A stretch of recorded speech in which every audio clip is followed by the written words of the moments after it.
Disculpen, empezó ya la clase, no se escucha nada. No, mi Juanita, espérese un momentito, ya va a empezar. Sí, A ver, ¿ahí me escuchan? Ah, bien, gracias. ¿Sí me escuchan ya? ya le escuchamos, mi Doris. Ok. Entonces, como les estaba comentando, repito, esta última parte, para los hermanos del sur, bienvenidos otra vez, que no me han escuchado. Yo en esta clase voy a realizar una introducción de todo lo que es la voz poética en el Antiguo Testamento, porque en las futuras clases van a tener a profundidad el estudio de cada libro poético, no con los profesores que vengan.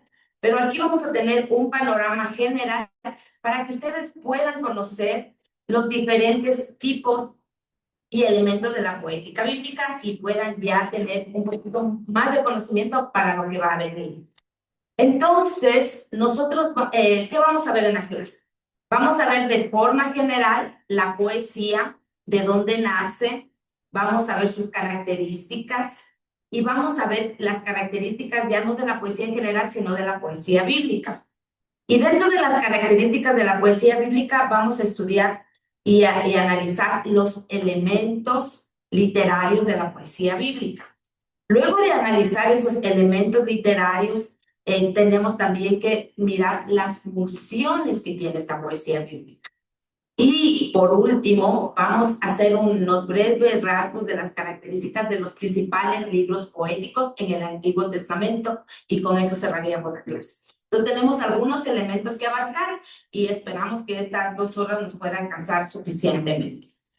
Esto, como yo les decía, la poética, nosotros hemos visto desde el colegio, ¿no? A los que nos gustaba la literatura, cuando nos enseñaban, está dentro de lo que se denomina los géneros literarios. ¿Y por qué nosotros tenemos en la... Cambiamos al siguiente. ¿O cómo le vamos cambiando? ¿Cómo es nuevo? Para yo ir cambiando. Ya, por estas flechitas. Ok, entonces, nosotros vamos a estudiar y a ver, no estudiar, pero a ver los géneros literarios. ¿Por qué hablamos de los géneros literarios? Cuando nosotros vemos diferentes obras, textos, cada uno es ubicado en una área específica, de acuerdo a sus características. Hay tantas obras de literatura y una de las obras también grandes de la literatura es la Biblia. ¿Por qué? Porque está dentro, porque cumple ciertos parámetros también del arte de la literatura. Entonces, ¿para qué utilizamos los géneros literarios? Para ubicar las diferentes obras que nosotros tenemos. Y nosotros, en general, tenemos 3 grandes géneros literarios, que es el género narrativo, el género lírico y el género dramático, ¿no? El género narrativo, el que cuenta la historia a través de un narrador, ¿no? Va contando y ahí nosotros tenemos las novelas, tenemos los cuentos, tenemos fábulas, ¿no? Esos y están escritos en prosa, quiere decir a renglón seguido. Y de ahí tenemos el género literario que dice que transmite los sentimientos, las emociones de la persona, del yo poético. No necesariamente el poeta, el yo poético escribe de mis sentimientos, escribe generalmente de emociones, no necesariamente personales. Ahí tenemos la canción, la oda, los sonetos, etc. En este género lírico, nosotros le ubicamos a la poesía. Entonces, en la poesía va a salir de este género lírico. Y tenemos el género dramático, donde va a estar ese género que cuenta las historias a partir de los diálogos, ¿no? Ahí va a estar la comedia, la tragedia, la tragicomedia. Entonces, esto es para ver por qué nosotros ubicamos a la Biblia también dentro de un género literario y la poesía va a salir del género lírico o poético. Esto hemos visto ya en clases de literatura anterior y solo estamos haciendo una revisión para poder llegar a nuestro punto. Entonces, vemos, como dice aquí en la diapositiva, que la poesía es el núcleo del género lírico. Porque el género lírico decía que expresa esos sentimientos del yo poético, del autor, de la subjetivamente, internamente, ¿no? Que vamos sintiendo. Los hermanos del Zoom, si pueden ver las diapositivas que se están presentando. ¿Sí? Si no, Sí, Dorisita, sin ningún problema. qué bueno, porque es necesario que vayan viendo las diapositivas. Entonces, la esencia de la poesía radica en la expresión que nosotros tenemos desde la subjetividad. ¿Qué quiere decir desde la subjetividad? Desde el corazón, desde lo interno, desde el interior, ¿no? Los sentimientos, las ideas que tenemos, los pensamientos más íntimos. Es por eso que muchos autores de la poesía son como considerados románticos, del periodo como más bohemios, más profundos, y muchos no les gusta publicar o expresar su poesía porque dice, es lo que yo siento internamente, ¿no? Que es diferente que yo escriba una novela, que escriba un diálogo, pero ese yo poético, como les decía, no siempre es del yo mismo del autor. Yo puedo hablar del amor porque siento el amor, pero no necesariamente es mi historia, sino expreso el amor dentro de los sentimientos, ¿no? Que nosotros creamos para escribir un poema, ¿no? Ese es el diálogo interior que tengo yo con lo que tengo dentro. Siempre vamos escribiendo, ¿no? Es como dice ahí, es el reflejo del alma que busca resonar, que busca sacar en el interior al lector y que uno se identifica. Hay mucha gente que no se aprende un libro de memoria, pero se aprende una poesía de memoria, ¿no? Hay muchas personas que siempre, yo me acuerdo en el colegio, la poesía que nos hacían aprender de memoria era, uno llegaba a la época de los decapitados, de que se presentaban como esos poetas que les había sido el amor un poco doloroso, esquivo, o que habían pasado etapas. Por ejemplo, cuando nos hacían leer a Dolores María Ventimilla de Galindo, y decía, amarle pude al sol de la existencia. Se abría pena soñador el alma, perdió mi pobre corazón en calma, desde el fatal instante en que lo hallé. Y todos nos memorizábamos la poesía porque era lo que nos llegaba, ¿no? Y era lo que ella sentía, lo que quería sentir del dolor de su divorcio, de la traición que había sentido. Y todo mundo, así no había sentido la traición, el dolor, se identificaba y decía, oh, llamarle pude al sol de la existencia. O sea, tanto le amó, porque la poesía va utilizando esos recursos literarios que vamos a ir viendo adelante, ¿no? Entonces, eso es lo interesante. Yo me puse algunos, como no hay un concepto así establecido, sino se va creando de acuerdo a lo que piensa cada autor. Yo escribí ahí tres conceptos de tres autores que me gustan mucho, que ¿qué piensan de la poesía? El primero es José Luis Borges, argentino, y dice, la poesía es la expresión de lo inexplicable. Expresión de lo inexplicable. Difícil de explicar, ¿no? A veces no es suficiente con las palabras para decir lo que estoy sintiendo, esa emoción. Entonces, eso nos dice José Luis Borges. Hay el poeta, el Premio Nobel de Literatura, Pablo Neruda, que nos dice, la poesía es un acto de paz, la paz poética. ¿Por qué? Decíamos que ese era el diálogo interior. Muchas veces cuando uno escribe, uno puede sacar lo que uno siente. Uno puede decir, esa es mi manera de expresar, ¿no? Mucha gente tiene un arte de escribir más que de hablar. Entonces va sacando eso. Y él dice, es el acto de paz. Y ya vemos que los poesías de grandes autores han quedado marcados en nuestro corazón, en nuestros sentimientos y vamos bien. Ahora desde la poesía, desde la perspectiva, por ejemplo, de un teólogo luterano alemán que es Dietrich Bonhoeffer, él dice, en cambio, él refiriéndose a la poesía que está en la Biblia, ¿no? Él nos dice, en los salmos se encuentra la oración humana. Es su forma más pura, la poesía se convierte en el diálogo con Dios. ella le está analizando la poesía desde la perspectiva bíblica, ¿no? Entonces nos damos cuenta, wow, cuando nosotros vemos la poesía bíblica, nos damos cuenta que la mayoría de la poesía bíblica está en el Antiguo Testamento.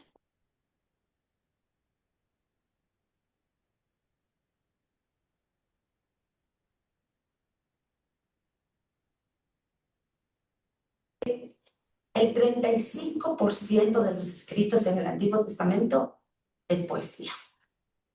El 35% es poesía, ¿no? Y vamos a encontrar, ya vamos a ver los libros, ya saben, ya lo saben.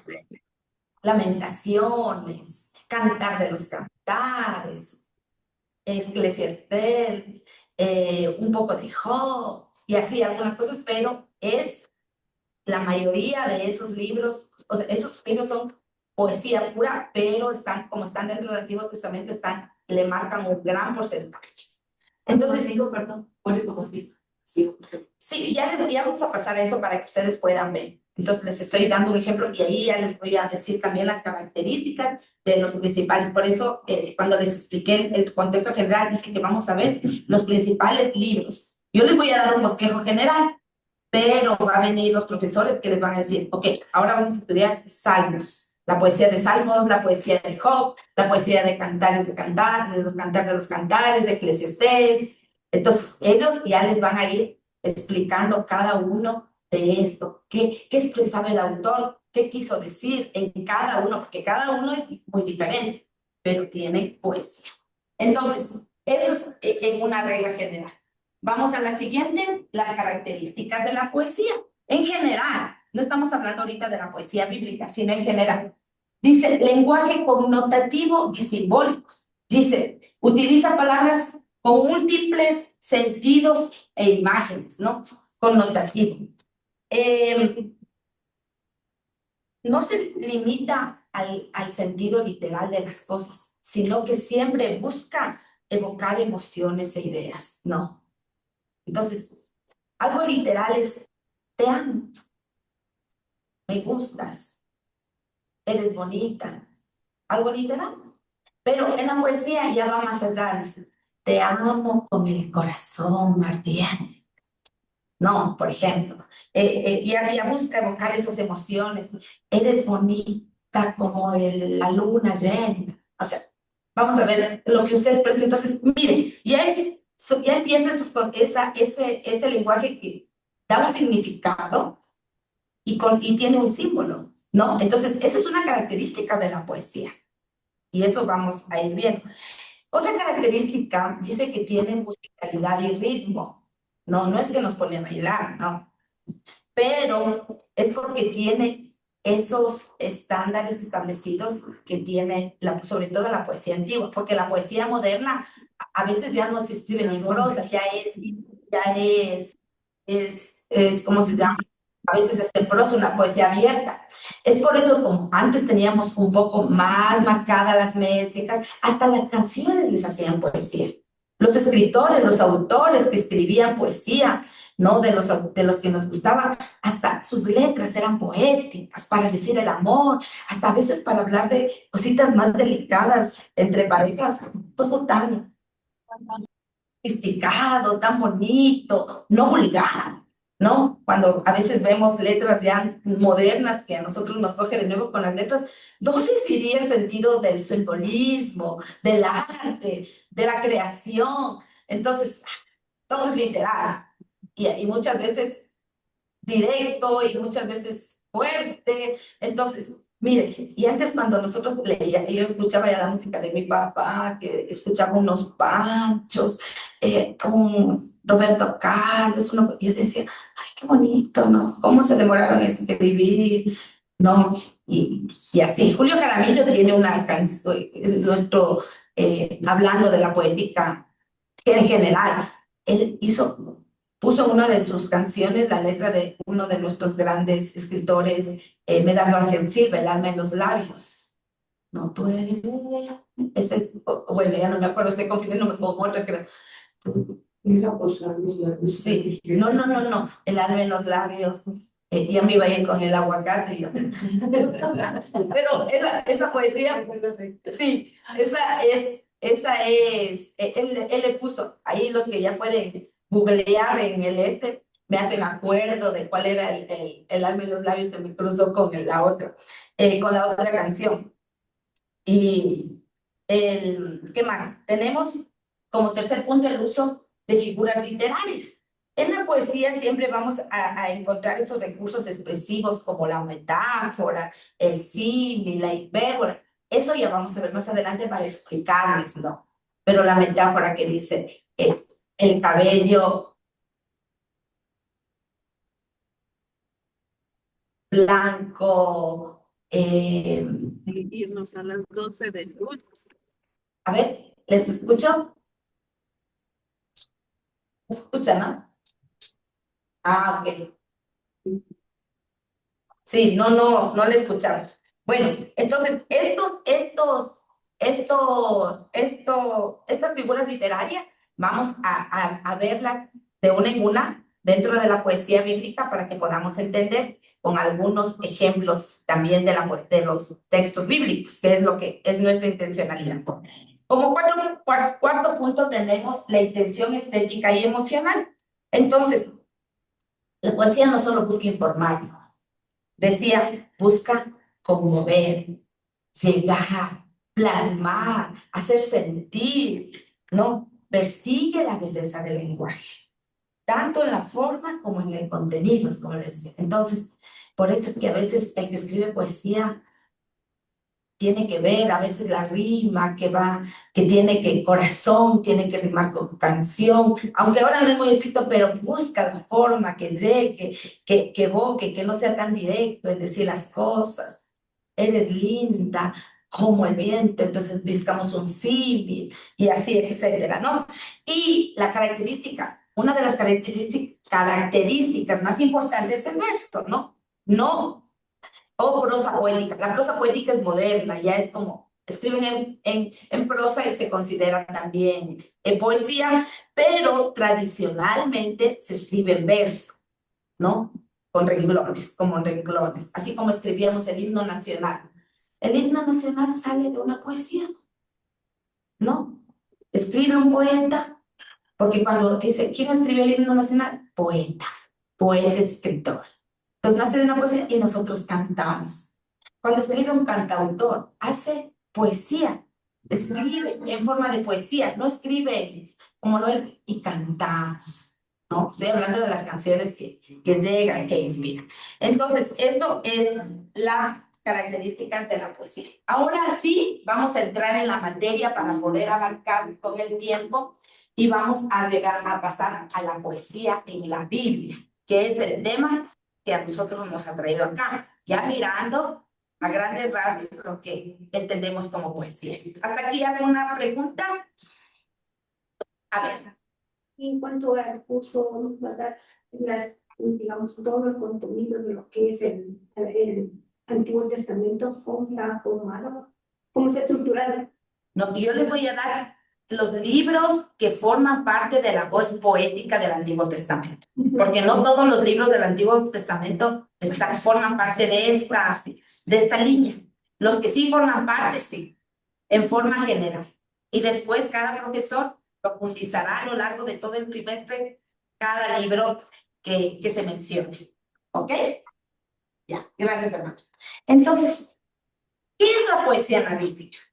Ya sabemos que la poesía evoca los sentimientos, las emociones, se escribe con un contenido elaborado, que llegue. Entonces, aquí nos dice que la poesía en la Biblia no es simplemente un recurso literario o decorativo, porque al autor le dio la gana de escribir. No, aquí en la poesía es una forma de revelación, ¿no?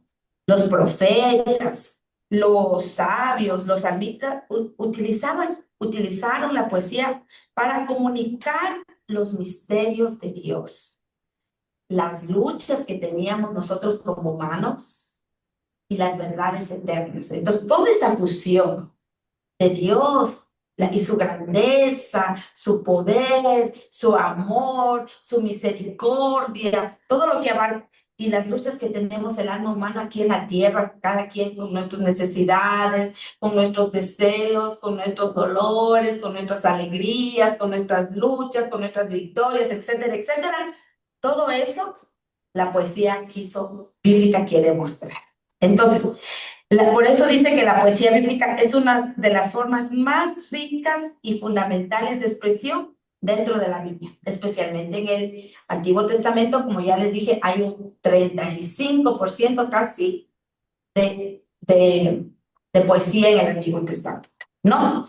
Y aquí yo puse un dato que dice aproximadamente un tercio del Antiguo Testamento está compuesto por textos poéticos, ¿no? Entonces, ¿qué es? Es una poesía al servicio del Espíritu. Eso es lo que yo miro. La poesía está al servicio del Espíritu, ¿no? Para que nos pueda llegar. Porque ¿quién nos habla? ¿Quién inspira? ¿Quién revela al escritor, al salmista? Porque saben que la poesía está escrita por seres humanos, por los salmistas, por los profetas, por los sabios que escribieron estos libros, que cuando lleguen a cada libro les van a explicar quién escribió, por qué escribió, qué quería expresar, qué pasaba en esa época, y ustedes pueden ver. Entonces, otra vez Bonhoeffer nos dice, los salmos nos enseñan no solo a hablar de Dios, sino hablarles a Dios. O sea, no dice, Dios dice esto, Dios dice esto, Dios dice, no, hablar con Él, hablar de Él, hablar, Para lavar la culpa del ánimo. alabarle, pedirle, es una conexión más íntima, más profunda, ¿no? Entonces, y la poesía de la Biblia dice, de levantarse a hacer el desayuno, ustedes todos quieren servir. por favor, puede, le silenciamos el micrófono, hermano Alfonso Quinteros, de silencia el micrófono, por favor. Ya, entonces, la poesía de la Biblia dice, no es ornamental, o sea, no es decorativa, solo por decorar, solo para verle como así hermosa, radiante, no, es una forma de la verdad, una forma es la forma de su verdad. Eso nos dice este filósofo francés, Roland Barthes. Entonces dice, es la forma de verdad. Así le ven ellos. Puse aquí unos conceptos de cómo ven los autores a los textos en la poesía bíblica. Entonces, ¿cuál es la función de la poesía en la Biblia? La función principal de la poesía en la Biblia, como les había, como similar a lo que había dicho Bonhoeffer, dice que no está puesta para adornar el texto, no solo porque sale bonito, Jehová es mi castillo, es mi roca, no, es mi pastor, no solo es para así adornarle, sino dice que es para transmitir el mensaje de Dios de una manera que toque el corazón, no solo la mente. No queremos, a veces decimos, si Dios nos dice los 10 mandamientos, así hay que ser, así hay que actuar, porque Dios me dice, no solo con la mente, sino la poesía Dios quiere tocar el corazón en otra forma de llegar a ser. Y es por eso que los libros, los salmos, los proverbios, Eclesiastés son a veces libros que nos llega, que nos hace llorar, que nos hace sentir, que nos conmueve, que nos fortalece. O sea, son libros que no solo explican la historia de que pelearon en la guerra, que son libros que hablan al corazón, ¿no? Es una forma de teología, es encarnada en emociones, en arte, en experiencia.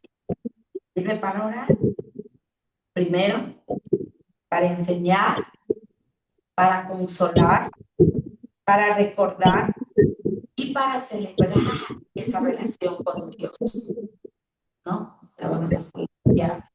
Les recuerdo a los hermanos de del Zoom, por favor, que silencien los micrófonos, porque aquí escuchamos todo lo que está pasando en casa.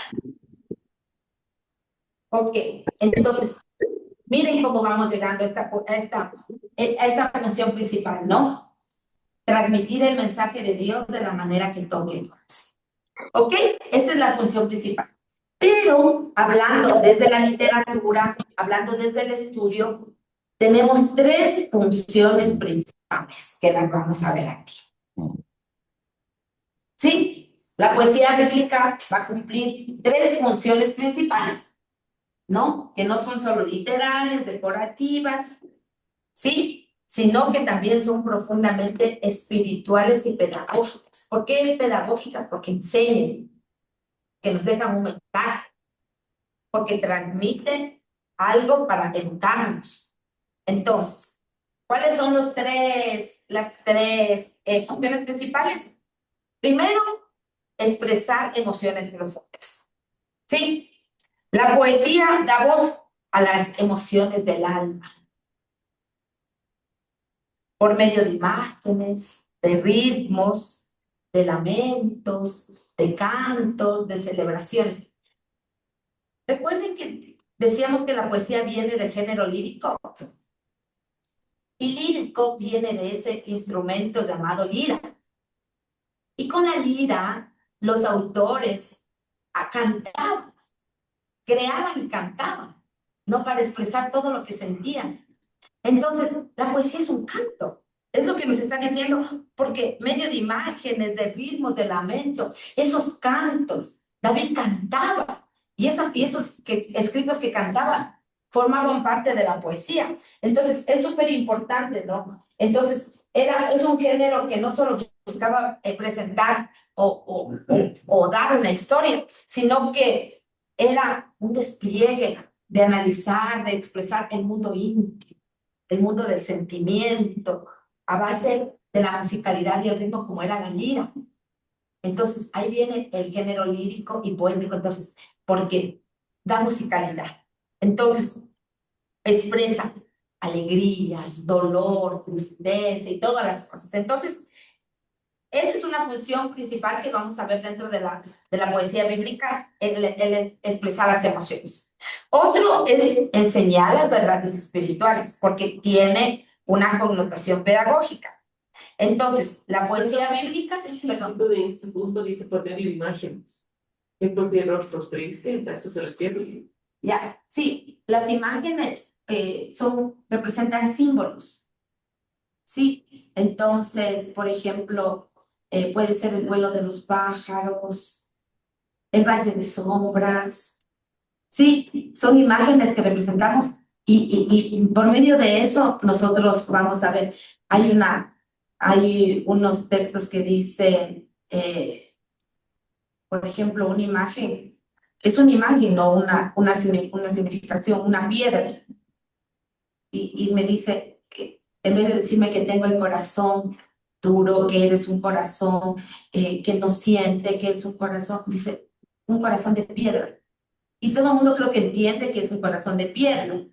Entonces, un corazón que a veces no se sensibiliza a las emociones, que no quiere perdonar. Bueno, podemos expresar un montón de significados, ¿no? Pero lo expresa más rápidamente por imágenes.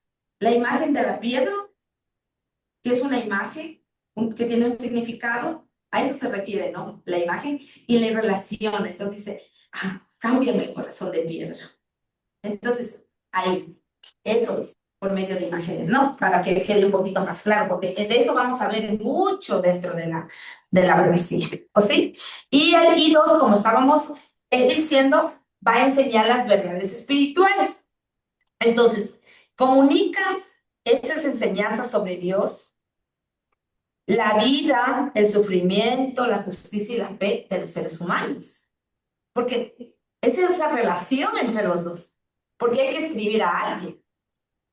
¿De acuerdo que toda la poesía que los autores escribían, ¿no? Escucha mi clamor, mi alegría, mi alabanza. Entonces, todo también desde lo que nosotros podemos tener un acercamiento más, más profundo, más cercano con el creador, ¿no? Entonces, otra función. Y la última función es unir a la comunidad de fe. Y esto es muy importante porque esta poesía bíblica fue compuesta para ser compartida. Recuerden que en el tiempo antiguo no había los escritos. La gente cantaba la poesía, repetía la poesía y pasaba de voz en voz. Era una manera de comunicar dentro de la oralidad, ¿no? Ellos cantaban y eso pasaba de generación en generación hasta que hubo un tiempo en que ya la escritura y escribían, pero antes la gente se tenía que memorizar lo que hablaban los cantos, así como nosotros nos memorizamos la poesía y pasa de generación en generación. Yo me acuerdo a mi profesora recitando eh, una poesía gracias, de un compositor español. Y tanto nos hablaba de este poema que todos sabíamos. Yo creo que todas las estudiantes que estuvimos con ella, sí, nos sabemos. Y tal vez mis estudiantes de poesía, de literatura, dicen, ah, cuando leo este poema me acuerdo de usted porque usted nos decía este poema. Entonces, pasa como oralidad y ha pasado, y desde cuánto estoy en el colegio, ya cuántos añísimos que salí del colegio, y todavía me acuerdo, pasarás por mi vida sin saber que pasaste, pasarás en silencio, y al pasar sentiré una caricia como un dulce encontrarte del dolor de quererte, y jamás lo sabrás. Soñaré con el nácar virginal de tu frente, soñaré con tus ojos de esmeraldas de mar, soñaré con tus ojos desesperadamente, soñaré con tus besos y jamás los sabrás. Y así, y sabíamos, y de cuántos años, y así pasaba, ¿no? La poesía de los salmos, escribía y pasaba de generación en generación. Y pasaba, Jesús es mi pastor, nada me faltará. Y toditos seguían y sabían el significado, ¿no? Entonces, esta característica de unir a comunidad de fe para fortalecer esa identidad como pueblo, para transmitir entre las generaciones, es una de las funciones muy importantes de la poética bíblica.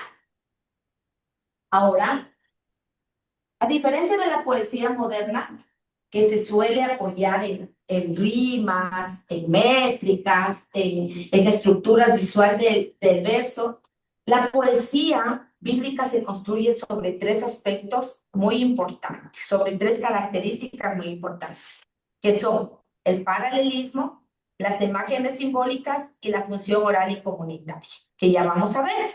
Entonces, esta poesía bíblica es una poesía que nace para ser proclamada, no para ser escondida, no para que quede ahí como yo escribí y quede en silencio, nadie escucha. No, la idea de esta poesía es ser cantada, recitada, orada, recordada, vivida, ¿no? Más que para ser leída en silencio, que muchas veces ocurre con la poesía contemporánea, que es una poesía para mí, para mis sentimientos. No, esta poesía es para la comunidad. Y utiliza estos recursos que vamos a ver a continuación. Paralelismo, imágenes simbólicas y función oral y comunitaria.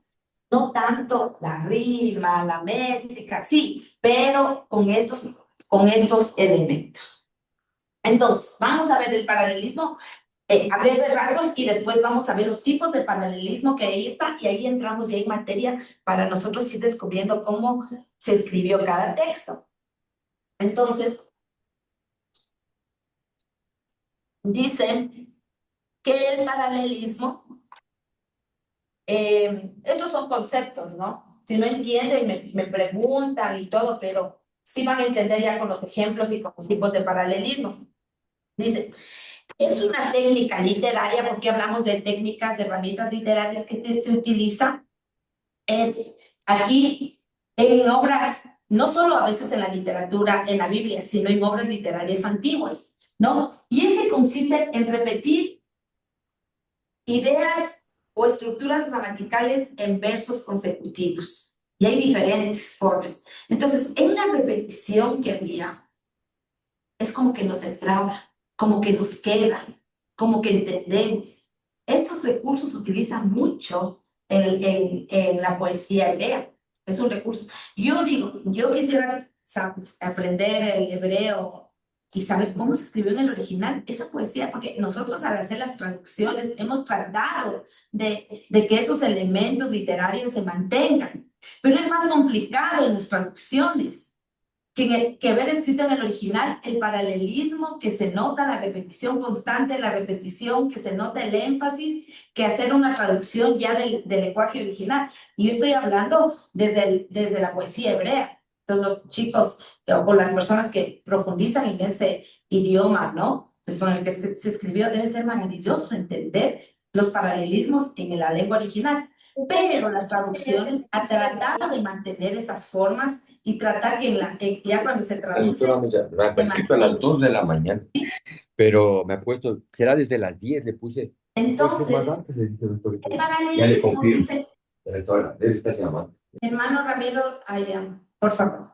Entonces, el paralelismo no es una simple repetición, no es una simple repetición, sino que busca complementar, contrastar o desarrollar las ideas, ¿no? Entonces, vamos a ver muchas repeticiones y a veces cuando nosotros vemos repeticiones, está redundante. No, no, no. Vamos a analizar cómo son las estructuras del paralelismo. Vamos a analizar cada uno con muchos ejemplos de los libros bíblicos para que ustedes puedan entender. Entonces, ¿por qué estos paralelismos son tan importantes en la Biblia? Primero, porque expresan énfasis y claridad. Énfasis, tanto que te repite, tanto que ponen que uno le queda, entiende, así mira, ok, eso es lo que me quiere decir el autor, esto es lo que me está hablando Dios, a esto se refiere, ¿no? Y es muy claro.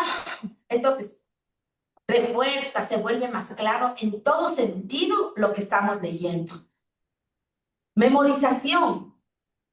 La estructura repetitiva facilita los textos, ¿no?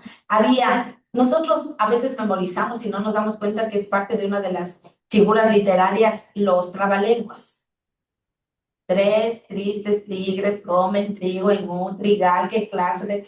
Y son formas de paralelismos, no bíblicos, ¿no? Pero, entonces, ¿cuál es su esencia, su función? Que quede en la memoria. Y así era también con los textos bíblicos. Nosotros nomás que leemos y no nos memorizamos, allá sabían de memoria sus textos, ¿no? Y era muy importante. Y la profundidad y matiz. Matiz, la forma, lo que le vamos dando, que permite explorar las ideas desde diferentes ángulos, no solo lineal, no solo desde una perspectiva, sino desde diferentes matices, desde diferentes formas, ¿no? Para que logren esa profundidad que la idea de la autor quería dar. Entonces, para eso se va a usar el paralelismo. Y ya más luego, dentro de los elementos de las figuras, vamos a ver, ya estudiar los tipos de paralelismo. Ahorita lo que estamos nosotros, para que esté claro, lo que estamos viendo es las 3 características en la diapositiva anterior. Nosotros estábamos viendo los elementos característicos de la poesía hebrea, que era uno el paralelismo, otro que vamos a ver las imágenes simbólicas, justo me hablaba, ¿qué son las imágenes? Las imágenes simbólicas y la función oralidad. Y después vamos a ir desarrollando. ¿Ok? Entonces, seguimos. Las imágenes simbólicas. Lo invisible hecho visible. Lo que corresponde. Entonces, una de las herramientas, dice aquí, más poderosas, más fuertes, más importantes que usa la Biblia se refiere al uso de imágenes simbólicas. Significa que toma esos elementos que nosotros podemos ver, que tenemos en el mundo real, las cosas simples, cotidianas, que nosotros las podemos ver, tocar, sentir, y esas le utiliza para representar las ideas, las emociones o verdades espirituales que son abstractas o invisibles, ¿no? Entonces, estas imágenes hacen que el mensaje sea más vivido y memorable. Es más fácil recordar una imagen concreta que una definición abstracta, como les decía del corazón de piedra, ¿no? Entonces, es más fácil recordar esa que decir el corazón duro, insensible, insensato, ya, rencoroso bueno, no sé qué más le podríamos definir. Entonces, es más vivido, es más memorable, ¿no?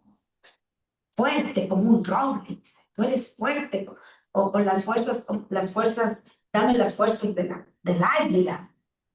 Entonces, nosotros relacionamos eso y con imágenes simbólicas que se utilizan mucho, mucho, mucho en la poesía. Entonces, le hace más memorable, más emocional. Esas imágenes pueden tocar más nuestros sentimientos y forman parte de las experiencias personales que nosotros podemos tener también con el texto y con la realidad.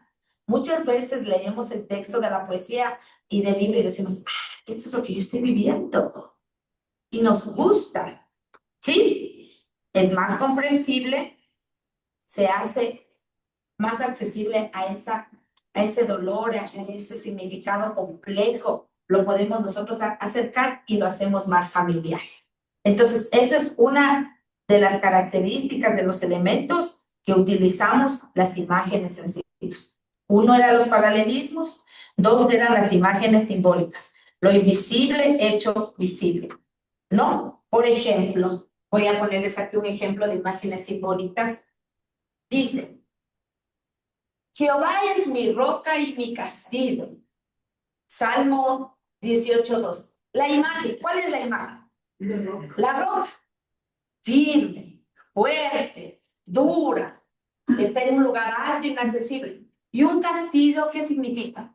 Que es grande, que es una fortaleza, ¿no? Entonces, mire, Jehová es mi roca y mi castillo. No, la imagen ya vimos, es una roca y la otra imagen es mi castillo. Miren cómo relaciona los simbolismos. Y de ahí dice, lo que representa lo invisible. Dios no es una roca o un castillo físico. Dios no es eso, ¿sí?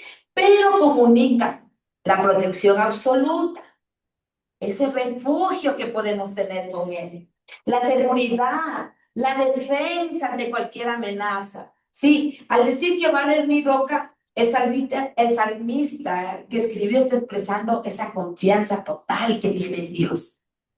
Entonces, cuando usted dice, Jehová es mi roca y mi fortaleza, ¿qué está queriendo decir?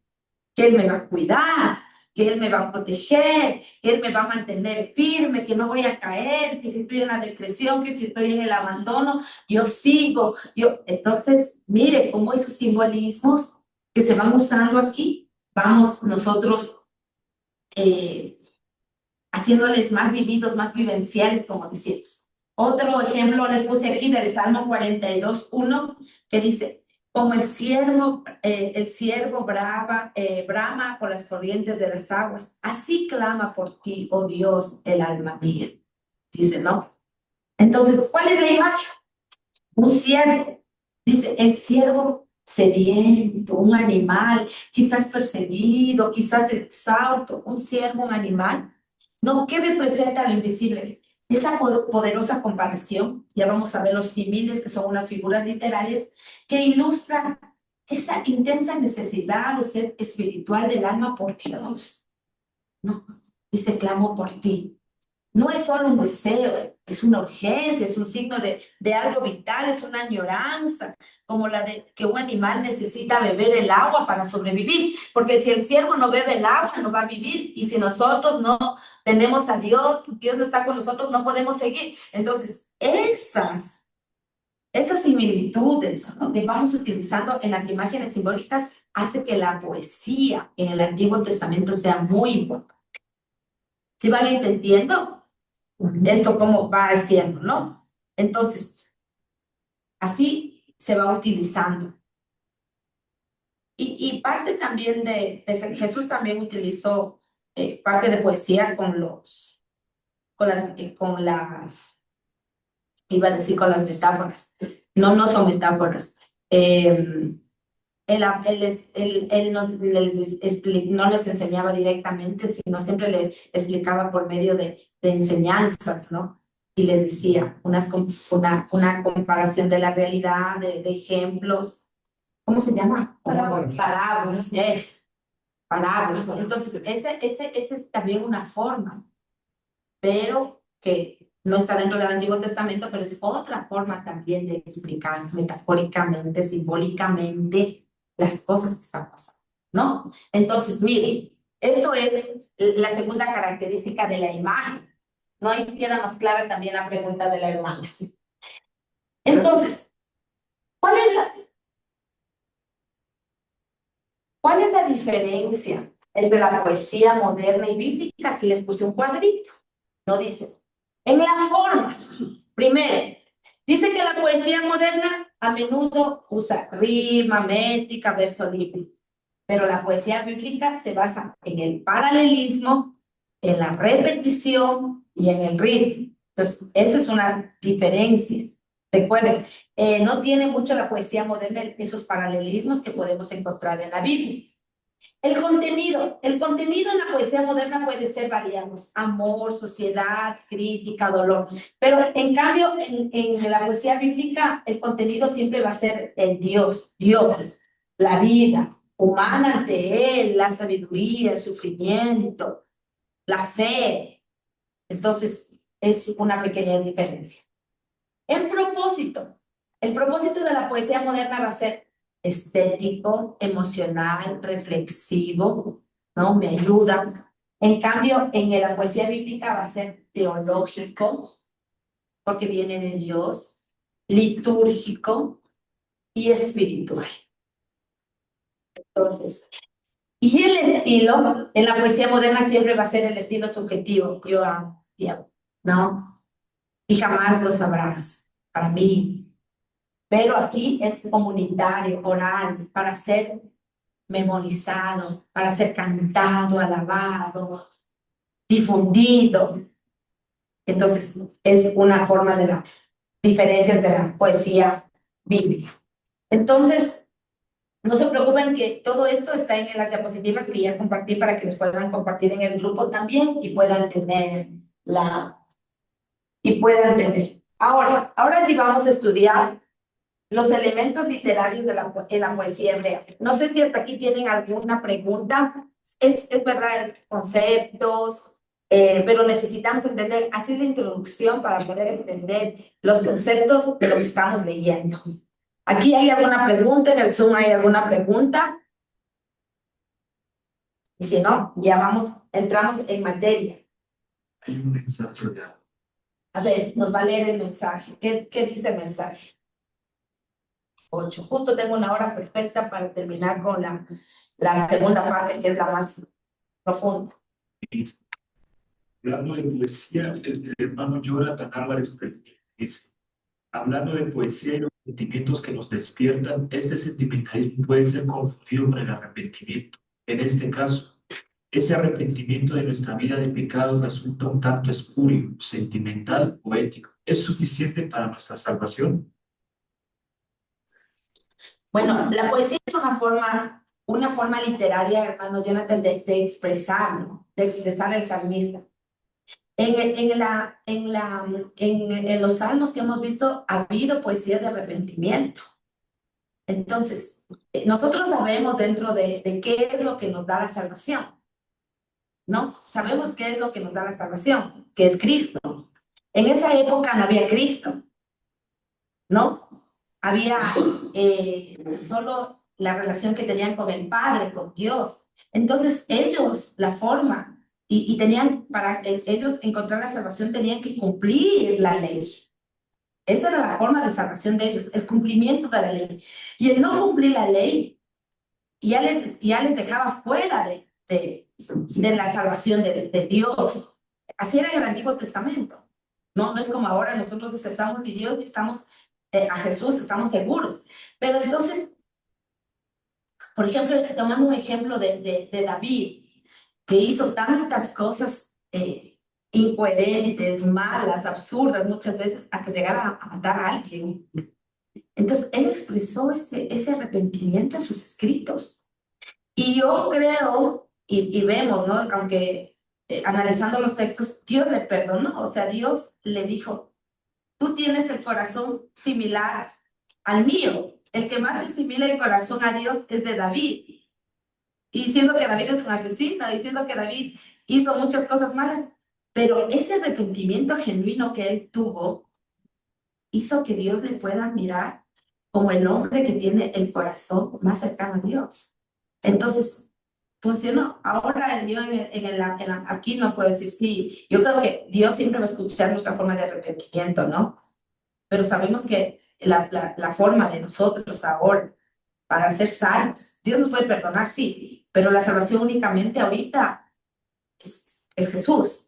Y lógicamente está en el genuino arrepentimiento que vamos teniendo, pero eso ya es como la forma de vivir, de estar en paz, de tener la relación con Dios que vamos diciendo, que vamos haciendo. Pero en la poesía antigua, en el caso, sí fue una forma de expresión, arrepentimiento tan duro que decía, ¿en qué cabeza pude hacer esto? Dios, o sea, puedes enterrarme. O sea, no veía forma de cómo decirle a Dios lo arrepentido que estaba por haber cometido eso.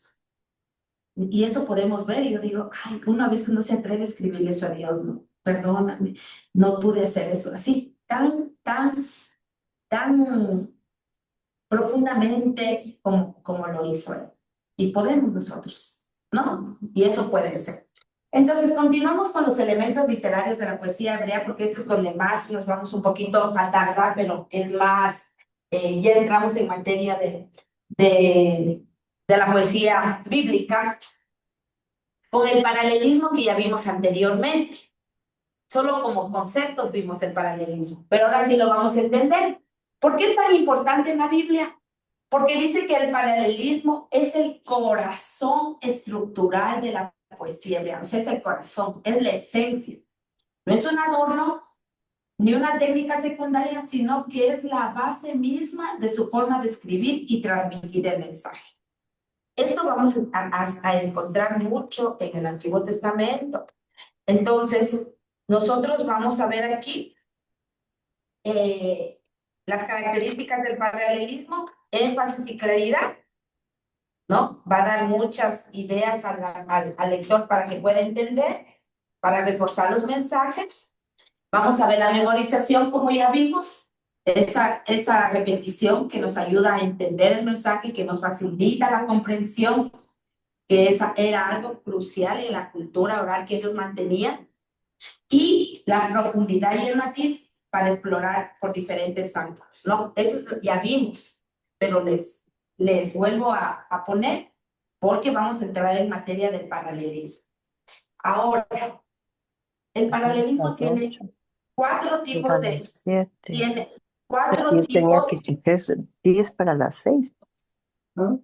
Estoy atrasada con una hora. Silenciarle, por favor, los micrófonos. No se Pero olviden, ¿qué haces hermanos, de las 2? silenciar los micrófonos en el Zoom, por favor. Tenemos cuatro tipos de paralelismo que vamos a analizar y después hacemos un ejercicio con ustedes para que puedan ustedes encontrar en los textos bíblicos que yo les voy a dar a qué paralelismo pertenece. Entonces vamos a empezar con el paralelismo antitético, ¿no? Dice, ¿qué es un paralelismo antitético? Dice, la segunda línea, o sea, hablamos de una línea, esta es la primera línea, el hijo sabio alegra al padre. La segunda línea es, pero el hijo necio, ya. La segunda línea dice, contrasta o se opone a la primera línea del primero, ¿no? Entonces, en lugar de reforzar esa idea que el escritor pone en la primera línea, ¿no? Él, en la segunda línea, él busca destacar la diferencia entre las dos realidades, utilizando esos términos opuestos. Ese es un paralelismo antitético. Por ejemplo, esto encontramos en un proverbio, Proverbio 10:1, y dice, el hijo sabio alegra al padre, pero el hijo necio es tristeza de su madre. Entonces, ¿qué observamos? El contraste entre el hijo sabio y el hijo necio. Entonces, la segunda línea es el contraste del primero. El hijo necio es el contraste del hijo sabio. ¿Sí? Contrasta la alegría y la tristeza. El hijo sabio alegra al padre, pero en la segunda línea dice que el hijo necio da tristeza a la madre. Entonces es un paralelismo antitético, ¿no? Y la estructura enfatiza cómo las decisiones de sus hijos impactan emocionalmente a sus padres. Mientras su padre siente alegría, la madre siente tristeza. Mire, ese es un tipo de paralelismo que se va utilizando mucho en Proverbios y que encontramos en algunos salmos. También ese es un ejemplo que ya vamos a ver, ¿no? Entonces, este propósito no solo es poético, sino también pedagógico porque enseña. Entonces, uno lee esto y dice, el hijo sabio se alegra al padre, pero el hijo necio es tristeza. Entonces, yo voy a ser sabia porque quiero alegrar a mi madre, quiero alegrar a mi padre. Entonces, aparte me enseña, es didáctico. ¿Sí? Entonces, esto es un paralelismo antitético. La segunda línea contrasta a la primera línea. Y así vamos a ver algunos ejemplos que utilizan. Cuando ustedes estudien con los profesores Salmos, Eclesiastés, Cantar de los Cantares, Job, van a ver cuáles utilizan estos tipos de paralelismos, ¿no? ¿Este paralelismo está claro? Sí, ¿no? Está claro, son paralelismos. Ya cuando se va entendiendo esto, vamos con el siguiente paralelismo. El paralelismo sintético. Dice, la segunda línea, siempre hablamos de la segunda línea, porque la primera línea nos da la idea. Por ejemplo, la primera línea en el Salmo 37:5 nos dice, encomienda a Jehová tu camino. ¿Sí? Entonces dice, la segunda línea, en cambio aquí, en el sintético, no contrasta, no repite la idea del primero, sino que le amplía y la desarrolla completamente en el sintético. Dice, este paralelismo no busca repetir, no busca oponerse, no busca contrastar, sino que construye las consecuencias del primero. Entonces, en este ejemplo dice, encomienda a Jehová tu camino, y en el segundo dice, confía en él y él hará. Queremos contrastar, enfatizar, profundizar. Esto es un paralelismo sintético. Muchos de estos también los vamos a ver en muchos textos de la Biblia, de los textos poéticos. ¿Sí? Entonces, la primera línea nos invita a ponernos en las manos de Dios. Encomienda a Jehová tu camino. Y la segunda línea nos indica que hay que confiar activamente en Dios. Si ya nosotros ponemos nuestra vida en manos de Dios, pues confiemos. Ya no retrocedamos. O no vamos a buscar otro paralelismo donde diga, encomienda que va tu camino, pero mejor. ¿Cuál sería otro paralelismo antético que dijeran, pero dudo mucho que él pueda hacer algo, no sé cómo le ponga el poeta, ¿no? Ya, pero no, aquí está reforzando la idea. Porque aquí va a revelar que él hará. O sea, revela que sí va a actuar, que Dios va a hacer. Si nosotros hacemos eso, entonces, confía en él y Dios hará. O sea, doble refuerzo ahí. Refuerzo y refuerzo y refuerzo y refuerzo. ¿Sí? Refuerzo. Hay el versículo de los niños, ¿no? Que a los niños instruyeles a Dios en el camino de Dios. Y les decimos, ¿no? Porque él cuando sea grande no se alejará. Entonces va reforzando. Vamos a encontrar en algunos ejemplos paralelismos. Ya vamos a trabajar en eso para que ustedes puedan descubrir si entendieron qué tipo de paralelismo están usando algunos libros. ¿Ya? Y entonces, ¿cuál es la conclusión que les puse aquí? Cada línea aporta un nuevo paso en la misma dirección. Confía en él Dios hará, en la misma dirección espiritual. A diferencia del otro, no se repite, no contrasta, sino que construye una cadenita de sentido. ¿Está claro este con el otro? ¿Sí? Ya, entonces, para que vean por qué en la Biblia hay muchos paralelismos. Encontramos, este es uno de los elementos importantes que nosotros tenemos, el paralelismo. Vamos con el siguiente paralelismo, son 4. El paralelismo quiástico. Este paralelismo se presenta en forma de espejo o cruzado. ¿Qué hace un espejo? Refleja, ¿no? Refleja. Siguiendo el esquema ABA. ABA debe ser en el ABA. ¿Por qué? Porque son las letras A con A, B con B. Sí, cruzada, en forma de espejo. Entonces, es decir, la primera y la última línea se corresponden entre sí. Primera y última, ABA. La primera y la última se corresponden entre sí, mientras que las que están adentro se corresponden entre sí. Aquí no puedo rayar, pero los hermanos del Zoom que también pueden ver, si vemos aquí que dice que observamos a Jehová, con alabaré tu nombre, B, tú eres mi Dios, con te exaltaré. Entonces, este es el paralelismo quiático, ¿no? Es decir, la primera y la última línea se corresponden entre sí y las ideas centrales se reflejan entre sí en orden inverso. Entonces, vamos a explicar cómo se reflejan. Si no está claro, yo les puse aquí. Voy a un poquito a cerrar esta porque acá no pueden mirar. Caen en este lado. Ya, entonces dice, miren, la línea A, Jehová, con la otra línea A y tu nombre. Jehová, alabaré tu nombre. Si ustedes le quitan las dos, no pasa nada. Jehová, alabaré tu nombre. Sí, se reflejan. Es el nombre, se refiere directamente al Dios, a Dios, ¿no? Al nombre Dios, alabaré tu nombre. El B con el B dice, tú eres mi Dios y te exaltaré. Es el centro emocional y espiritual.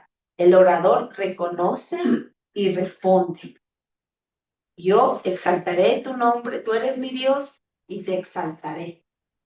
Reconoce que Él es Dios y responde, te exaltaré. Entonces, esto se llama un paralelismo quiástico, ¿no?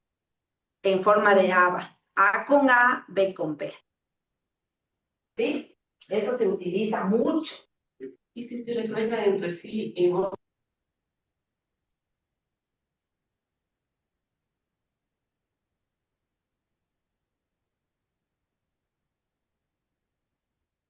¿No? Tú eres mi Dios, te exaltaré. Jehová, alabaré tu nombre. ¿Sí? Entonces, se van a reflejar siempre los centrales con los externos para corresponder las ideas. Porque a veces dice, ¿por qué pones al último? En los textos dice al último siempre es, alabaré tu nombre. Gloria a Dios. Grande sea Jehová. No, terminan. Y a veces empiezan con el nombre de Jehová y al último terminan con ese reforzamiento. ¿Sí?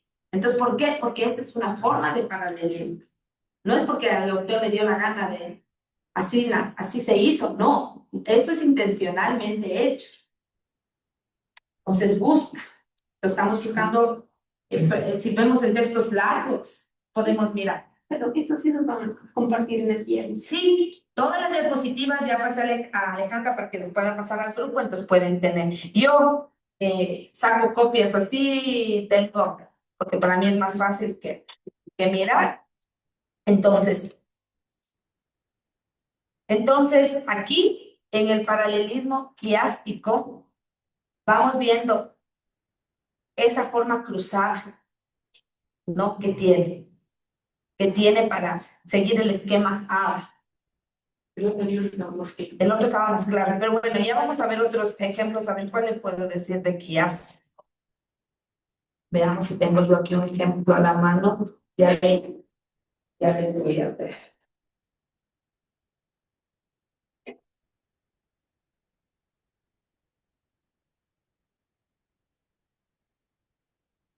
A ver, vamos a ver el proverbio 15:1. Si abrimos, no tengo yo no tengo aquí en el, ¿cómo se llama? La diapositiva, pero podemos abrir para mirar que este es un proverbio quiástico. El proverbio es 15:1.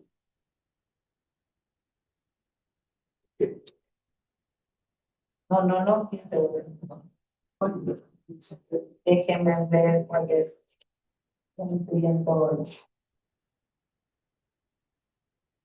Bueno, perdón, Isaías 25:1.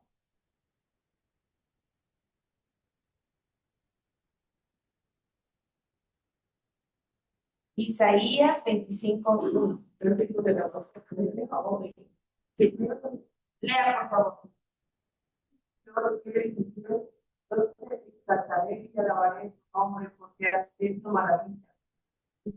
1:1. 25:1. 25:1. Es claro. A ver, ya. 25:1. Ya. Señor, eres mi Dios. Ya. Yo te exaltaré y alabaré tu nombre porque has hecho maravillas. Tus consejos siempre han sido verdad. Porque ves para acá. ¿En qué versión? En Reina Valera, vamos a ver. Reina Valera contemporánea. No, la Reina del 1960, que es la que más establece. A ver, aquí tenemos. Dice, Jehová, tú eres mi Dios. Te exaltaré, alabaré tu nombre porque has hecho maravillas. Tus consejos antiguos son verdad y firmeza. Tus consejos antiguos son verdad y firmeza. Ok. Aquí es similar a este ejemplo, ¿no? Vamos viendo en el concepto del quiástico. Por ejemplo, dice, es Jehová y tu nombre se marcan en el centro de la relación. Mi Dios. ¿Sí?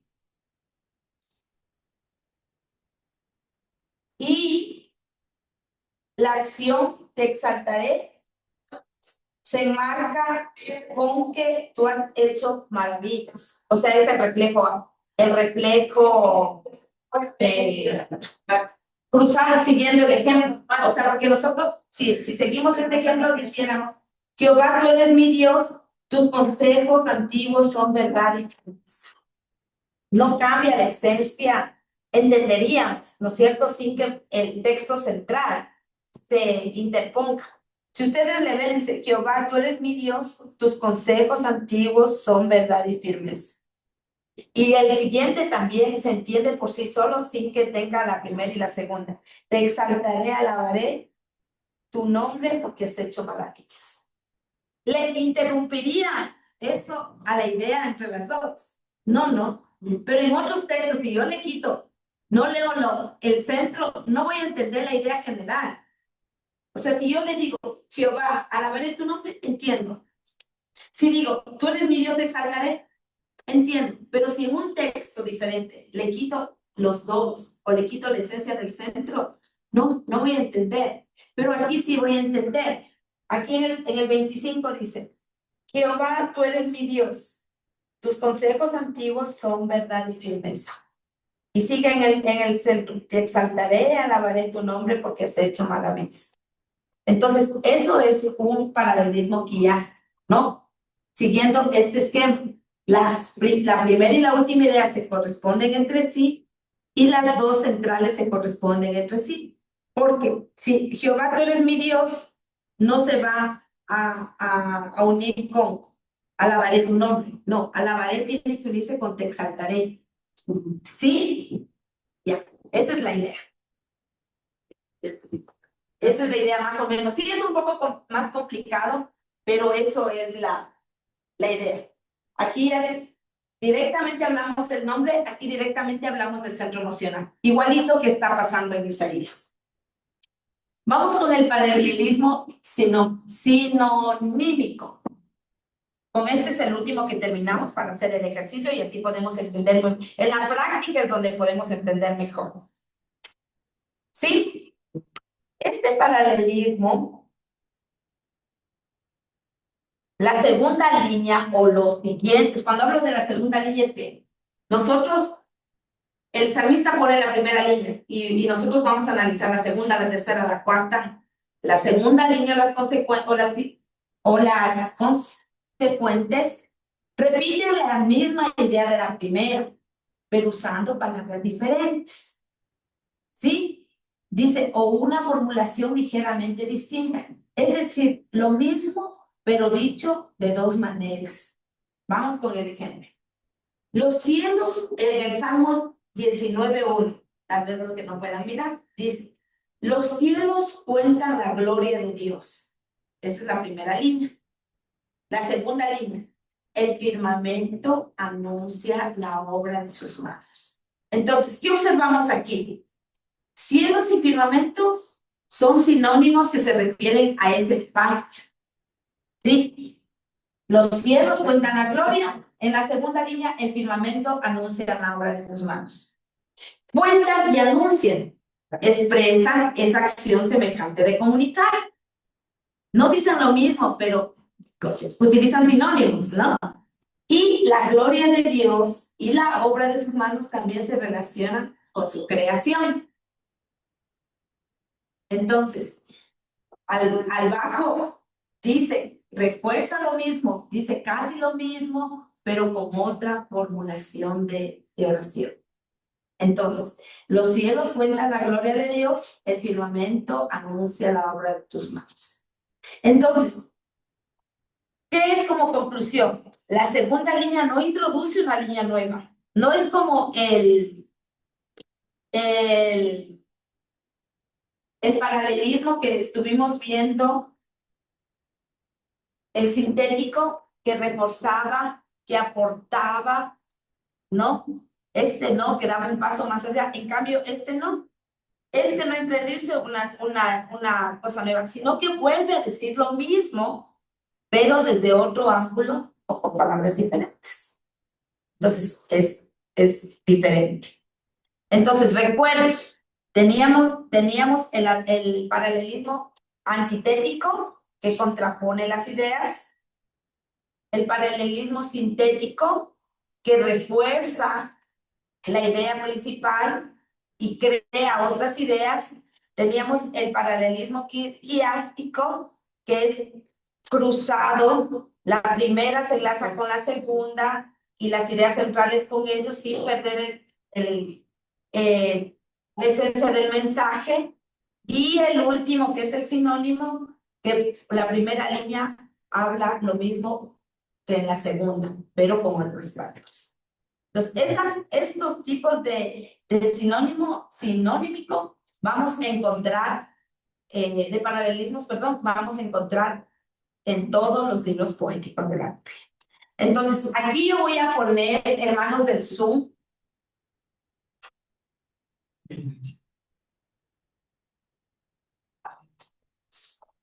esto era adelante y lo poner en otro lado. Ya, aquí yo tengo algunos salmos. Y estos salmos, ustedes que están en la pantalla, me van a decir, vamos solo con 5 para no tomar mucho tiempo. ¿Qué tipo de paralelismo encuentran aquí? Y a los hermanos que están aquí en la clase les voy a dar una hojita. Pueden trabajar si quieren entre dos o individualmente, solo los 5 primeros, para ver qué tipo de paralelismo encuentran. Les doy una hoja individual también para que les quede, ¿no? ¿Qué tipo de paralelismo encuentran en este salmo? Entonces, con las 4 paralelismos que hemos puesto, ustedes, por favor, para ver si hemos entendido, vamos a ver qué tipo de paralelismo, ¿no? Entonces, lean cada versículo y escriban si es un paralelismo sintético, sintético y artístico. ¿El por qué? Bueno, el por qué ya después descubrimos, pero usted sepa cuál es. Y ahora tenemos, y estoy para avanzar a ver todo. Ok, vamos. 4 minutitos.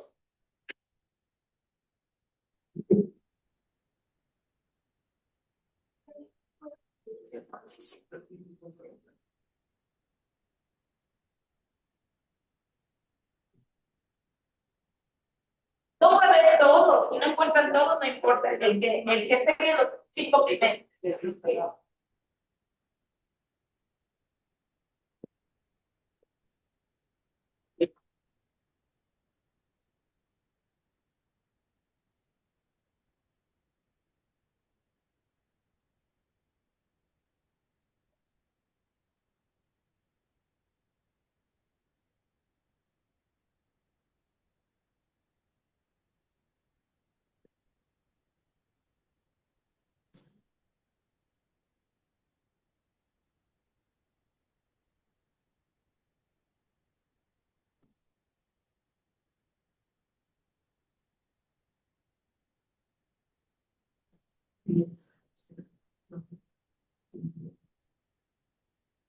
Solo los 5 primeros. Y si los hermanos de Zoom, alguien ya hizo los 5 primeros, también me puede decirnos.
El Zoom ya se terminó.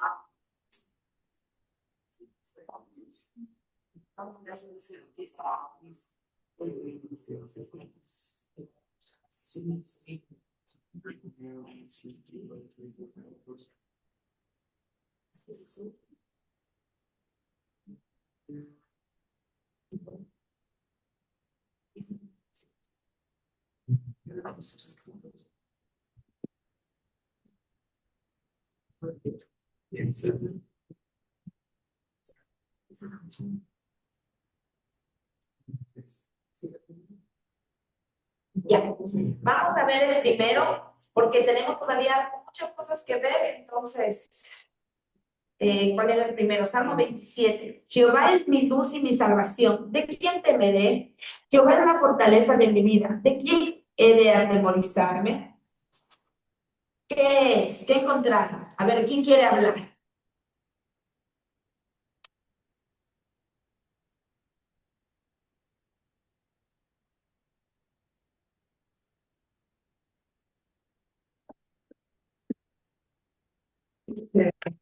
Este primer es sinonímico. Perfecto. Dice que el primero es sinonímico. Es correcto. ¿Por qué? Porque se complementa. Ya. Sí, le complementa la primera expresión Y la respuesta. Ya, eso está correcto, ¿no? Va ampliando, va complementándose,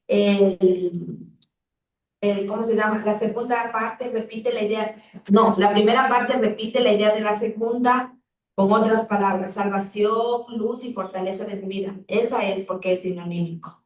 La segunda parte revela la primera, la de la idea primera. Jehová es mi luz y mi salvación, ¿de quién he de temer? Ahora, Jehová es la fortaleza de mi vida, ¿de quién ha de temorizarme? Lo mismo repite en la segunda línea, pero con otras palabras. Entonces, perfecto que es sinónimo. Vamos, Salmo 46:1. ¿Otra persona? ¿Otro hermano en el Zoom? O Buenos días. El 46.1 es sintético porque la segunda línea le está complementando a que Dios es nuestro amparo y fortaleza. estamos diciendo, Dios es nuestro amparo y fortaleza. Nuestro pronto auxilio en las tribulaciones. Dios. Complementa a la primera línea. Ya, ¿quién coincide o quién no coincide? ¿Aquí alguien más?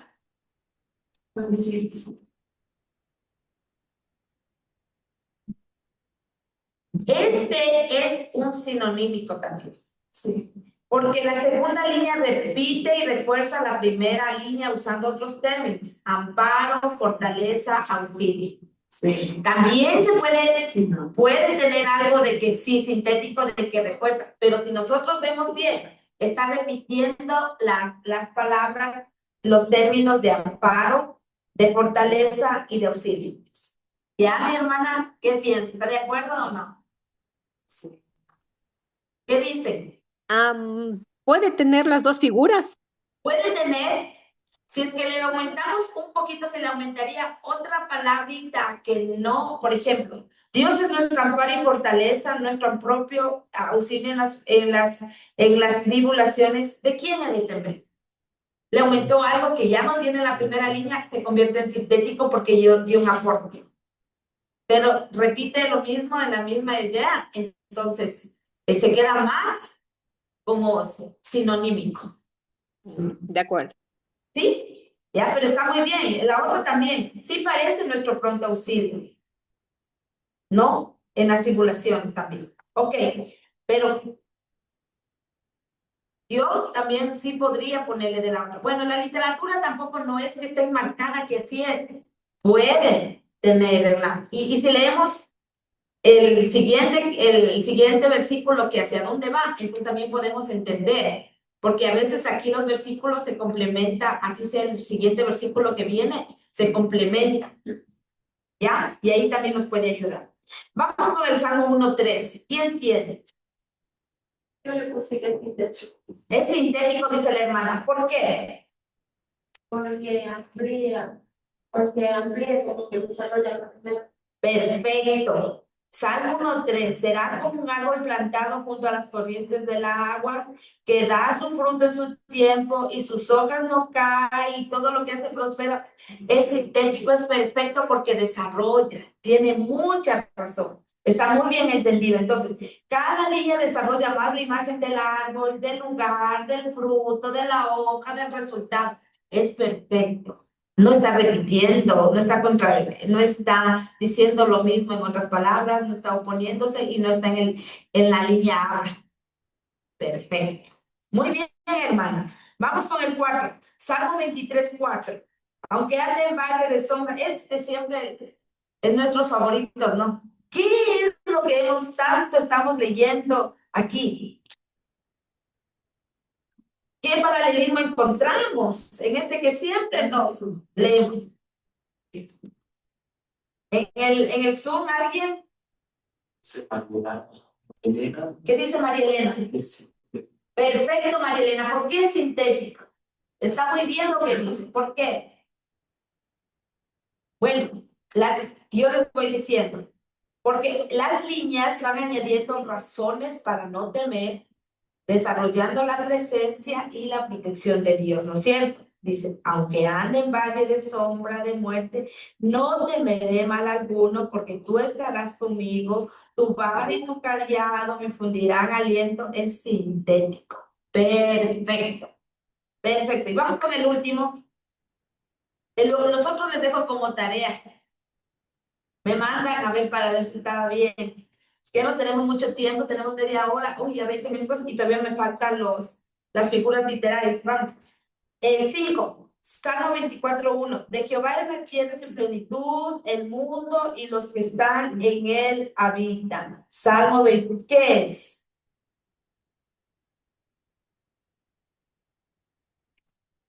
El 6 pueden verle que también es diferente. El 6, Isaías 55:8. Porque mis pensamientos no son vuestros pensamientos, ni vuestros caminos mis caminos. Son vuestros caminos, mis caminos, dice Jehová.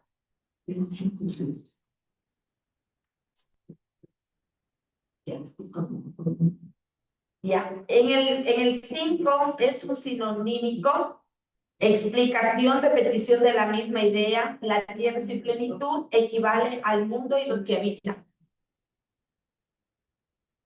Y Isaías 55:8 es antitético porque le contrasta claro entre los pensamientos y los caminos de Dios y los del ser humano. ¿Sí? Ahí les dejo de tarea para que analicen. Ok, vamos con el siguiente punto. Esto van a entender más con sus profesores que van a venir a explicarles el Salmo, los Eclesiastés y les van a poner más ejemplos, ya no todas las figuras, sino lo que cada libro tiene. Pues ahí van a entender ustedes mucho más, ¿no? Y también ellos les pueden explicar más a profundidad, ya con cada texto. Aquí estamos variando con Salmo, con Eclesiastés, con todo lo que venga para explicar las figuras.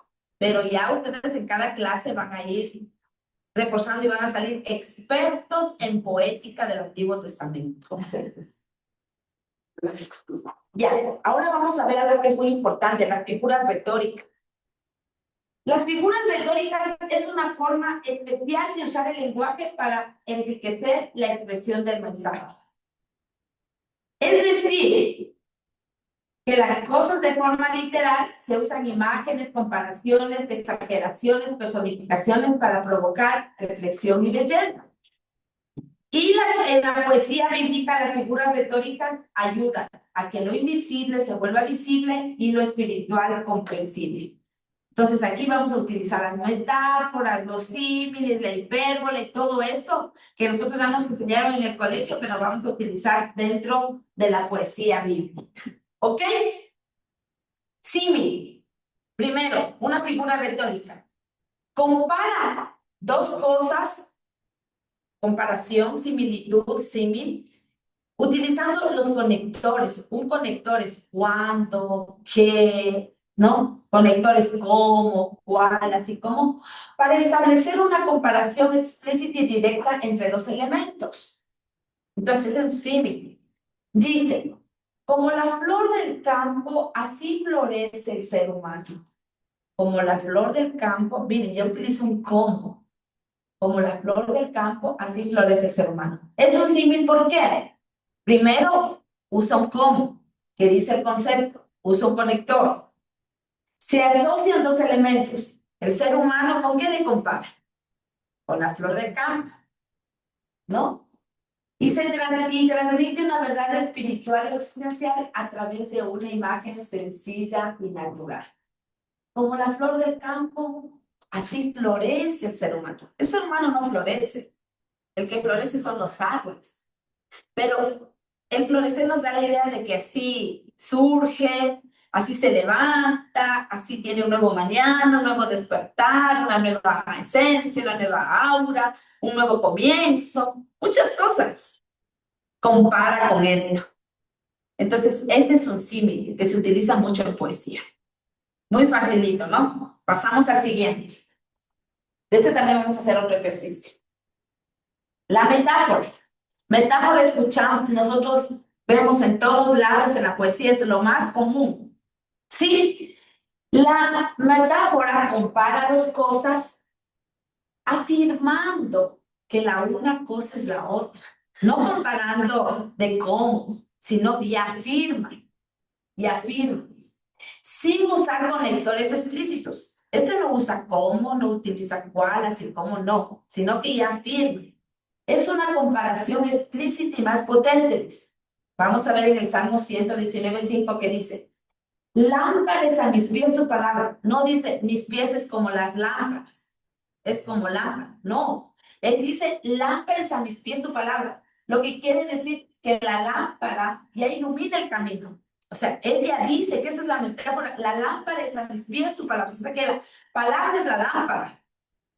Ya él lo dice, la palabra es la lámpara. ¿Sí? Entonces, lámpara es a mis pies tu palabra. ¿Por qué? No dice diferente, fuera un símil si le dijera, tu palabra es como lámpara. No, aquí no dice, no está comparando así, sino que está diciendo, y estoy afirmando que tu palabra es lámpara. ¿Sí entienden la diferencia? Ya dice, tu palabra es lámpara y punto. No es como lámpara, que es una comparación. No, no es como, afirma. ¿Ya? Y lumbrera a mi camino. Mi camino, la lumbrera. Tú eres la lumbrera de mi camino. Tú eres la lumbrera de mi camino. No es como una lumbrera. Tú eres la lumbrera. Entonces, utiliza la metáfora. Es diferente. Entonces, por eso dice, afirmando que una cosa es la otra. ¿Sí? Es medio parecido. Bueno, los que fueron buenos en literatura ya deben saber esto muy fácil. Porque eso te ven todos los textos literarios de poesía. Pero estamos viendo en los poetas, en los bíblicos.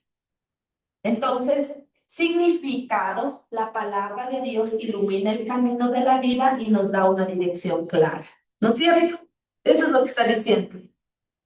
La palabra de Dios ilumina el camino, lámpara es a mis pies tu palabra, ilumina mi camino. ¿Por qué? Porque los niños cuando dicen, no entiendo, lámpara es a mis pies tu palabra, cuando los que son profesores, como la Patti de escuela dominical de los niños, a veces no entienden estas comparaciones metafóricas, ¿no? Entonces la Patti le tiene que decir, sí, quiere decir que la palabra de Dios ilumina el camino de la vida.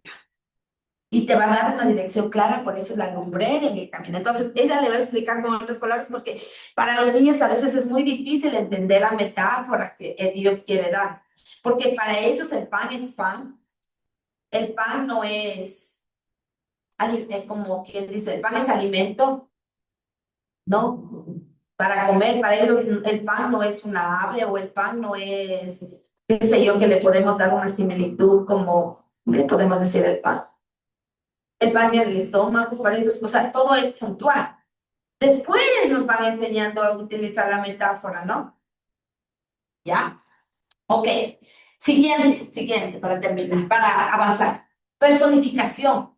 Dentro de las figuras retóricas que utiliza la Biblia es la personificación, dando vida a lo que no tiene vida, lo inanimado, ¿no? Por ejemplo, dice atribuir a cualidades, acciones, emociones humanas a conceptos inanimados, a animales o conceptos abstractos.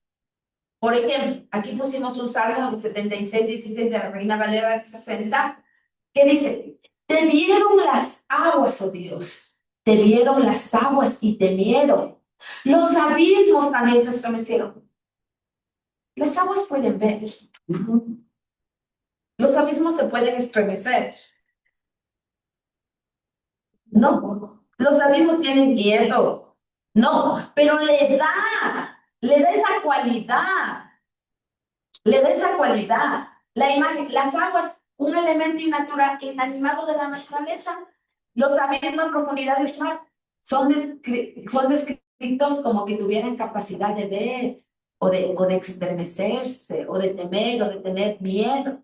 Mira, te tuvieron las aguas y te vieron las aguas, oh Dios, te vieron las aguas y te temieron. Vieron las aguas. Es una cualidad que da a lo inanimado. No, le da vida a lo inanimado. Entonces, esto puede pasar en las películas, decimos nosotros, de ciencia ficción, ¿no? ¿no? Pero esa es una cualidad de la personificación, ¿no? Y los abismos también se establecieron, o sea, marca que Dios es tan poderoso que todo lo que existe se postra, se rinde ante Dios. No importa, por eso dice, tiene el poder. ¿Ok? Esa es una personificación. Siguiente, la repetición. La repetición es muy fácil porque va a repetirse intencionalmente las palabras, las frases, las estructuras. Aquí no les puse todo el Salmo 136 porque es muy largo, pero el Salmo 136 tiene una repetición de 26 veces porque para siempre es su misericordia. Alabad a Jehová porque Él es bueno, porque para siempre es su misericordia. Alabad al Dios de los dioses, porque para siempre es su misericordia. Alabad al Señor de los señores, porque para siempre es su misericordia. Y si seguimos con el Salmo, va a seguir así. Utiliza esas repeticiones, que no son redundancias, que dentro de las figuras retóricas de la Biblia es muy utilizado. ¿Sí? Entonces, miren, y esa repetición de la idea central, ¿qué digo? La fidelidad constante de Dios, porque para siempre es su misericordia. Todo lo que le pido, porque para siempre es su misericordia. Y eso nos ayuda a que nosotros, esas palabras, sea intencional en todo lo que nos pone. Entonces, eso también encontramos nosotros dentro de la figura retórica. Otro, hipérbole. La hipérbole es el uso exagerado, intencionado para resaltar una idea y sentimiento en una situación. A veces cuando dicen, ay, vino un elefante y me pisó. Bueno, no es que busque engañar, lo que busca es impactar, sorprender, que se haga algo más grande, que se exagera, y dice es una hipérbole, ¿no? ¿Ya? Entonces dice, en el Salmo 42:3 encontramos una hipérbole que dice, mis lágrimas fueron mi comida de día y de noche. Mis lágrimas. Puede también ser el anterior que vimos. ¿Qué dice? Le dimos... No, sí, la metáfora. ¿Sí? Podemos darle, puede ser una metáfora, puede ser más una personificación también a las lágrimas, dándole el poder del pan, dándole la esencia del pan, la personificación, ¿sí? Porque el pan fue mi comida de día y de noche. Solo el maná fue mi comida de día y de noche. Pero las lágrimas comida. Entonces, es un hipérbole. El salmista no se alimentaba de lágrimas.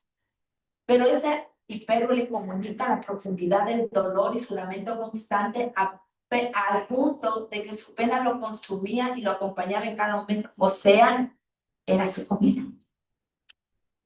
No, o sea, solo comía lágrimas, o sea, solo lloraba, solo sufría. Y lo que le caía era lágrimas, lo que consumía era lágrimas. Entonces es un hipérbole que está exagerando al punto de decir que solo lágrimas eran su comida. Sí, sí entienden eso, aunque también yo puedo decir es una personificación.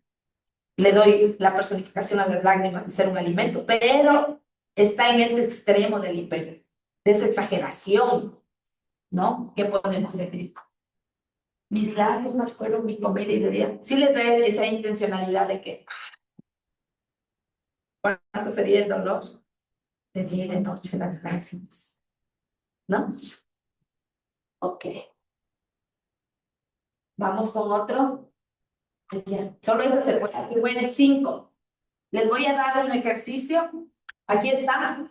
Para ver solo las 3 primeras. ¿Qué tipo de retórica es? Para los hermanos del Zoom.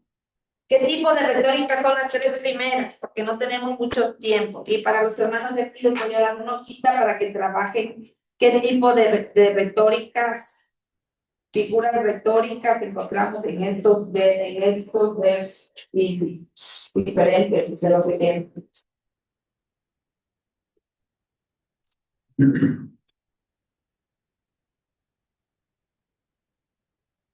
Vayan llenando los tres primeros y después vamos viendo. No es muy difícil, pero es bueno que vamos analizando en sí. Cuando nosotros leemos, lógicamente no estamos analizando, pero es bueno entender a veces el comprender.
¿Alguien tiene la primera?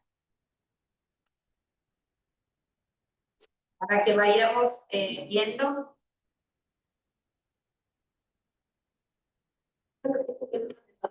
Ya, ¿por qué considerar que sería una metáfora? Para las dos cosas, afirmando que está afirmando bien. Sí, muy bien. Vamos. La segunda, para pasar ya rápidamente al... Ya faltan 2 minutitos.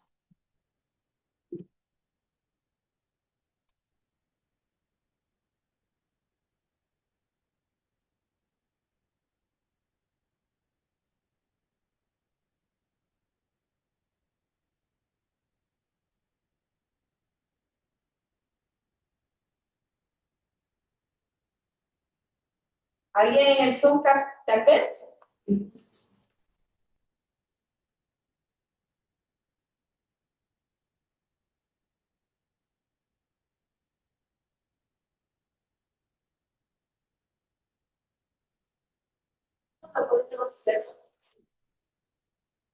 Aunque anden, puede ser un imperro porque hay bases de zombies de muertos, ¿no? Sí. Pero también puede ser, no temeré mal alguno, pero también puede ser una metáfora. ¿Sí? Podemos hacerle a los dos. Y el 13 que es facilito, personismo.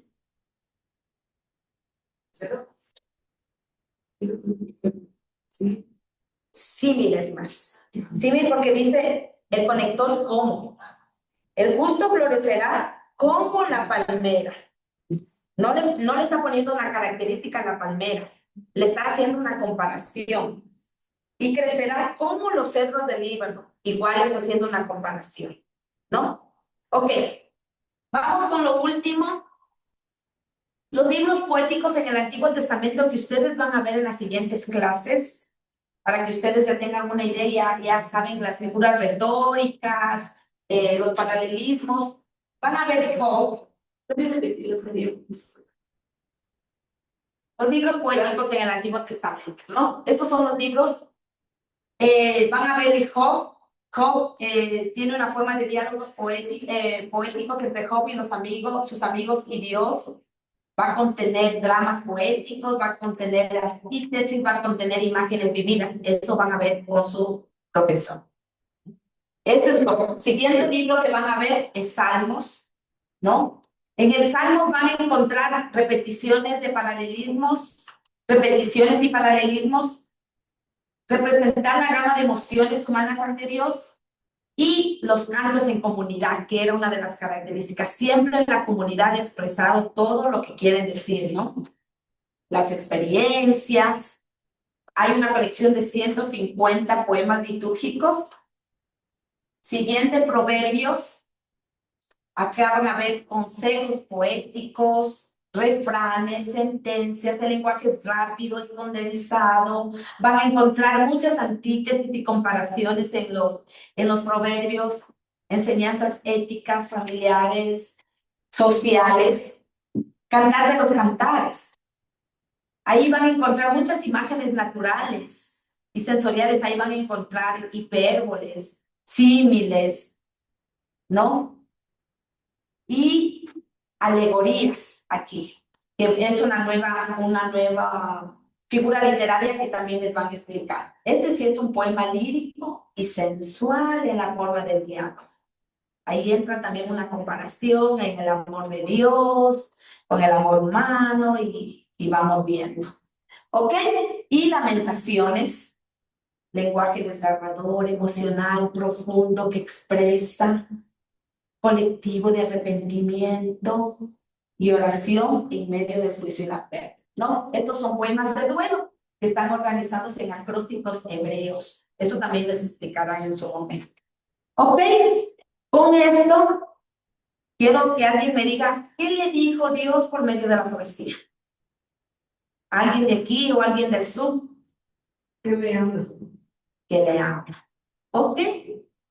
Ahí piensen qué le dice Dios por medio de la poesía.